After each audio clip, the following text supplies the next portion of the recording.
good morning classes. So today we are going to start our new topic in our grammar portion. आज अब हमारे grammar portion में एक नया topic start करने वाले हैं, सेंटेंस. सेंटेंस क्या होता है बेटा? वाक्य. Basically a sentence is a formation of group of words जिनका हम क्या करते हैं, एक किसी भी तरीके से जो वाक्य है वो शब्दों से बना हुआ होता है. जो वाक्य है वो किससे बनता है? शब्दों से. बट उन वर्ड्स को भी, शब्दों को भी हमें किस तरीके से अरेंज करना है ताकि उसका कोई एक मीनिंग निकल सके या उसका कोई कंप्लीट सेंस निकल सके, उसे हम कहते हैं सेंटेंस. अगर हम इसकी डेफिनेशन देखें, a well arrange group of words, मतलब वेल अरेंज करना, उनको इस तरीके से अरेंज करना, इनको इस तरीके से व्यवस्थित करना, that has a complete sense, उनका कुछ ना कुछ मतलब निकले या उसका कोई सार निकले उन शब्दों का, उसे कहते हैं हम सेंटेंस. उसे क्या कहते हैं हम? सेंटेंस. फॉर एग्जाम्पल, अभी हमारे पास यहाँ पे एक सेंटेंस है, do not insult the poor. हमारे पास क्या है? यहाँ पे एक सेंटेंस है, do not insult the poor. हमें कहना, हम ये कह रहे हैं कि गरीबों की हमें इंसल्ट नहीं करनी चाहिए, बेइज्जती नहीं करनी चाहिए. अगर मैं इसको इस तरीके से लिखती हूँ, इंसल्ट डू पुअर नॉट, तो इसका क्या मतलब निकल रहा है? Insult the do poor not. यहाँ पे इस सेंटेंस का कोई मतलब नहीं निकल रहा है, किसी भी तरीके का कोई मतलब नहीं निकल रहा है. तो शब्दों के समूह को इस तरीके से व्यवस्थित करना कि उनका कोई एक कंप्लीट मीनिंग निकले या उनका कोई एक कंप्लीट अर्थ निकले, उसे हम क्या कहते हैं? सेंटेंस कहते हैं. इस तरीके से जिनको अरेंज करने में उनका कोई ना कोई सार निकले, इसे हम क्या कहते हैं? सेंटेंस. सेंटेंस को हिंदी में क्या बोलते हैं? वाक्य. और मैं आपको एक बात बता देती हूँ कि कोई भी सेंटेंस बिना वर्ब के पॉसिबल नहीं है. वर्ब यानी क्रिया. बिना वर्ब या और क्रिया के कोई भी वाक्य कंप्लीट नहीं हो सकता है. जैसे ये वाला सेंटेंस देखिए, do not insult the poor. यहाँ पे क्या है? वर्ब. ये है यहाँ पे वर्ब. इंसल्ट क्या है? यहाँ पे वर्ब. क्योंकि जो पुअर है उसकी हम क्या कर रहे हैं? बेइज्जती कर रहे हैं. करनी नहीं चाहिए ये कहने की हो, तो यहाँ पे कौन सी क्रिया हो रही है? इंसल्ट, बेइज्जती. तो कोई भी सेंटेंस में वर्ब होना चाहिए. बिना क्रिया के कोई भी वाक्य कंप्लीट नहीं है. आया आपको ये समझ में? चलिए अब हम आगे करेंगे units of word of a sentence. Sentence की इकाइयां क्या क्या है? पार्ट्स नहीं, इकाई. Units of a sentence.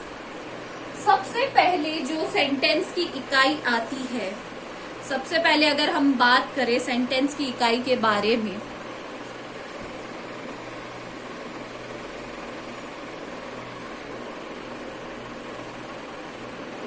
तो वो होती है word. Basically it is divided into 3 parts. There are 3 units of a sentence. अगर हम सेंटेंस की इकाइयों की बात करें, यूनिट्स की बात करें, तो कितनी इकाइयां होती है? 3 इकाइयां होती है. किसी भी सेंटेंस की कितनी इकाइयां हैं? 3. सबसे पहला होता है वर्ड. वर्ड मतलब शब्द.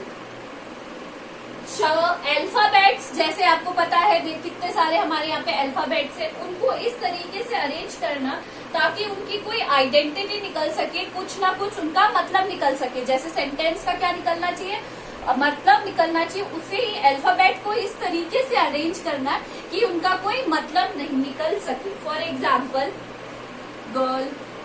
गर्ल का मतलब क्या हो गया? लड़की. डॉटर. डॉटर यानी बेटी.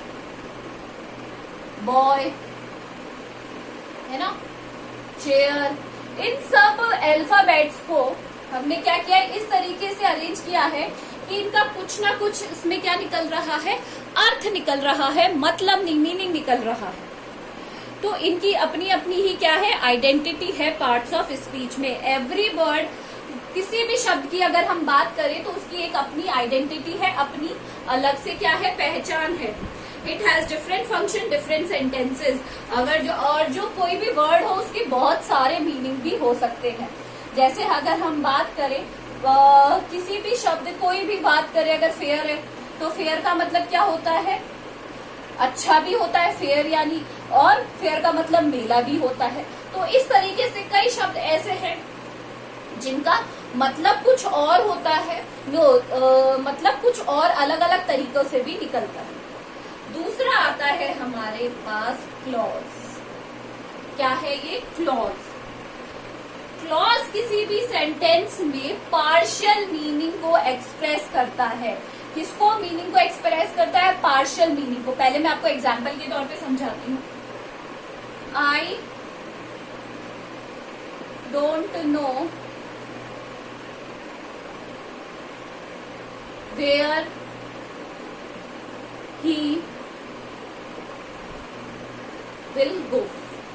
तो ये यहाँ पर एक क्लॉज में दिया हुआ है, एक सेंटेंस है जहां पे लिखा हुआ है I don't know where he will go. Clause में सेंटेंस को आप देखेंगे कि एक तो होता है हमारे पास वर्ब कंप्लीट, और एक होता है हमारे पास फाइनाइट वर्ब। क्या होता है? Finite verb. अगर क्लॉज में अगर पीछे वाला हिस्सा नहीं हो तो सेंटेंस पे पूरा पूरा असर पड़ता है।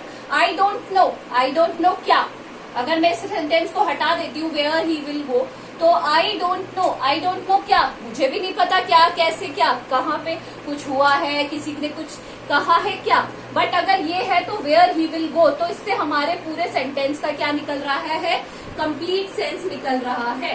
तो a clause expresses meaning of a sentence which it is a part, मतलब एक्सप्रेस करता है मीनिंग का जिसका वो क्या होता है? पार्ट होता है।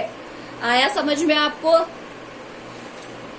इसके बाद आता है थर्ड आपका फ्रेज।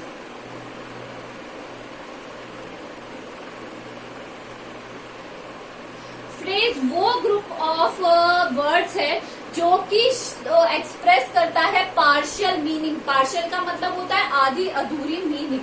जैसे देखिए, this ring is made up of gold. किसकी बनी हुई है ये ring? Made up of gold. तो यहाँ पे मेड अप ऑफ गोल्ड क्या है? फ्रेज है जो कि क्या बता रहा है कि ये जो रिंग है वो किसकी बनी हुई है? गोल्ड की बनी हुई है। किसकी बनी हुई है? गोल्ड की बनी हुई है। तो यहाँ पर जो फ्रेज होता है, फ्रेज हमेशा इसी तरीके से होते हैं, made up of, because, in the corner. और अगर हम बात करें फ्रैक्शन में, ये हमें आंसर बताने की कोशिश करता है। फ्रैक्शन में हम इसका मीनिंग जो है कंप्लीट करने की कोशिश करते हैं। और फ्रैक्शन हमेशा एक शब्द से बड़ा होता है ना। मेड तो क्या हो गया? शब्द हो गया। बट फ्रैक्शन क्या, सॉरी फ्रेज क्या होता है? बड़ा होता है, more than a word, word से बड़ा होता है।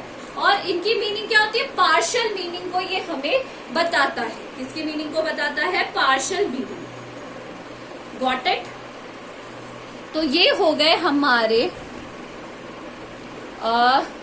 Units of a sentence.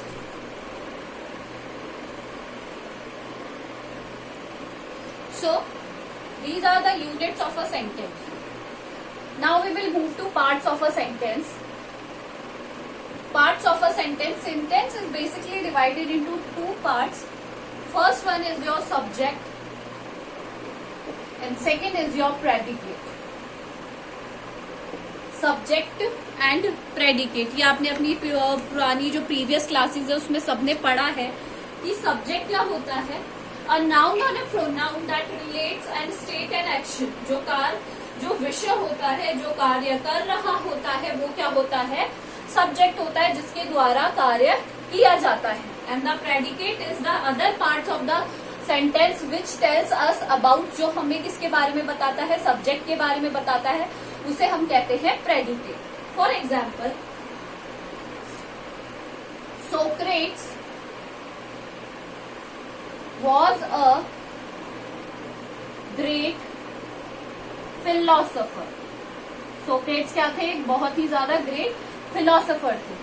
तो इस सेंटेंस में हम बात करें तो ये है हमारा subject and the remaining part of the subject is sentence is predicate. So subject क्या होता है? विषय होता है and the remaining part of the sentence is predicate. आया समझ में? These are the parts of a sentence. ये क्या है? पार्ट्स है सेंटेंस। आया समझ में आपको? तो आज हम यही खत्म करते हैं। आपको सेंटेंस की डेफिनेशन लिखनी है एग्जाम्पल के साथ, यूनिट्स की डेफिनेशन लिखनी है एग्जाम्पल के साथ, देन पार्ट्स ऑफ सेंटेंस लिखने हैं with example. This is all for today. Thank you.